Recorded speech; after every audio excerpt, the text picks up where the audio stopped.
Bismillahirrahmanirrahim. Assalamualaikum warahmatullahi wabarakatuh. Waalaikumsalam warahmatullahi wabarakatuh. Alhamdulillahirabbil alamin wa bihi nasta'in ala umuri dunya waddin wa ala alihi wa sahbihi ajma'in. Amma ba'du. Pertama-tama kita bersyukur kepada Allah Subhanahu wa taala yang mana pada malam hari ini kita tetap diberinya kekuatan iman sehingga kita tetap hadir di masjid dalam rangka kegiatan rutin, yaitu seperti biasanya belajar Al-Quran dan bertadarus Al-Quran. Kedua kali salawat salam tak lupa kita menghadiahkan kepada junjungan alam Nabi Muhammad sallallahu alaihi wasallam. Allahumma shalli ala sayyidina Muhammad wa ala ali sayyidina Muhammad. Yang ibu sayangi anak-anak ibu yang hadir pada malam hari ini. Baiklah, di sini ibu akan menyampaikan tentang membaca Al-Quran yang diridhoi Allah. Jadi, walaupun kalian rajin membaca Al-Quran, tetapi tidak dapat ridhonya, sama saja kita sia-sia dan juga capek, tidak diridhoi. Ingin tidak diridhoi Allah membaca Al-Qurannya? Jadi ada 3 ciri orang yang tidak diridhoi Allah dalam membaca Al-Quran. Sebetulnya ya. Siapakah orangnya yang seperti itu? Tentu ada nanti dijelaskan. 3 orang ini tidak diridhoi Allah meski rajin membaca dan menghafal Al-Quran. Berikut ini ada 3 penjelasannya orang-orang yang tidak diridhoi Allah di dalam membaca Al-Quran. Yang pertama yaitu orang yang zalim. Jadi orang yang zalim itu walaupun dia rajin membaca Al-Quran, walaupun dia hafal dengan Al-Quran 30 juz, tetapi dia tidak mendapatkan ridho dari Allah Subhanahu wa taala. Jadi kalau kalian ada yang zalim, berarti kalian tidak akan mendapatkan ridho. Orang yang zalim tidak akan mendapatkan ridho dari Allah Subhanahu wa taala meski dia sering membaca dan menghafal Al-Quran setiap hari. Ada orang yang senang kepada Al-Quran tapi zalim orangnya. Rajin baca dia tapi tidak mampu menempatkan ayat Al-Quran sesuai dengan tempat kata atau artinya. Nah, contoh surat Al-Ikhlas. Apa surat Al-Ikhlas itu artinya? Apa kalimatnya? Allahu ahad. Coba apa artinya? Katakanlah Muhammad adalah Allah yang Maha Esa. Nah, jadi Allah itu hanya satu, yaitu Allah yang Maha Esa. Tapi kalau kita tidak bisa mendapatkan bacaan itu dengan sesuai artinya, maka itu disebut orangnya orang yang zalim.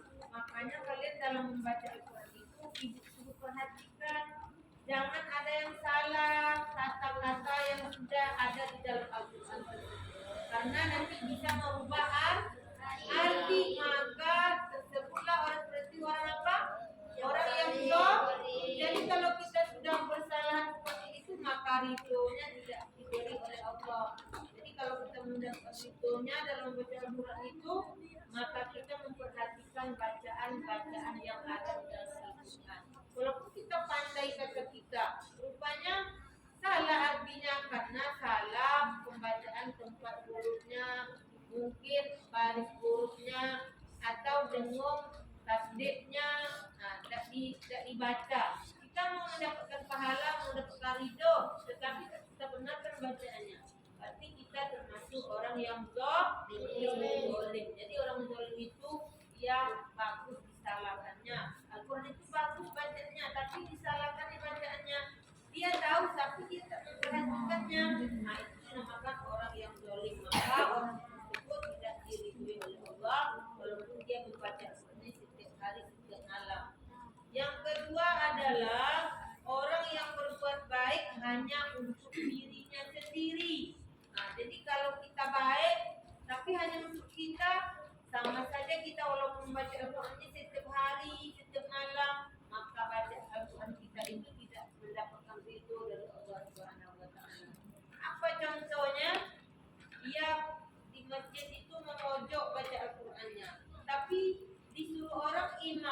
misalnya dia tidak mau, berarti dia untuk dirinya saja bacanya itu, tidak mau membagi-bagi baca kepada orang. Imam itu kan untuk imam, ada makmumnya di belakang. Berarti kalau kita sudah bisa, kalau kita sudah pandai, kita tidak boleh pelit.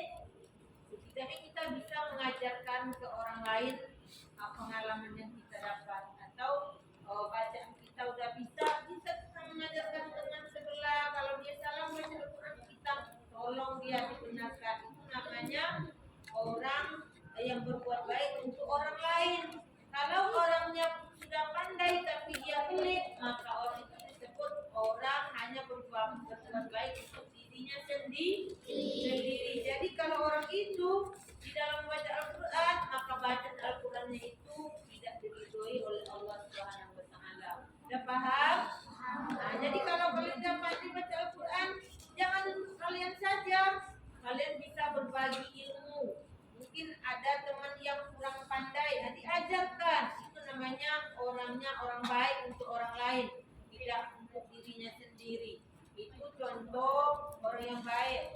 Misalnya dalam mengaji, apalagi di dalam hal-hal yang lain. Orang yang baik di hal yang lain seperti apa? Dia punya makanan, temannya lapar di sebelahnya, tidak mau dia membagi. Itu namanya orang baik apa orang tidak baik? Baik. Berarti itu hanya baiknya untuk dirinya saja, tidak mau dia berbahasa basi ke kawannya. Apa salahnya?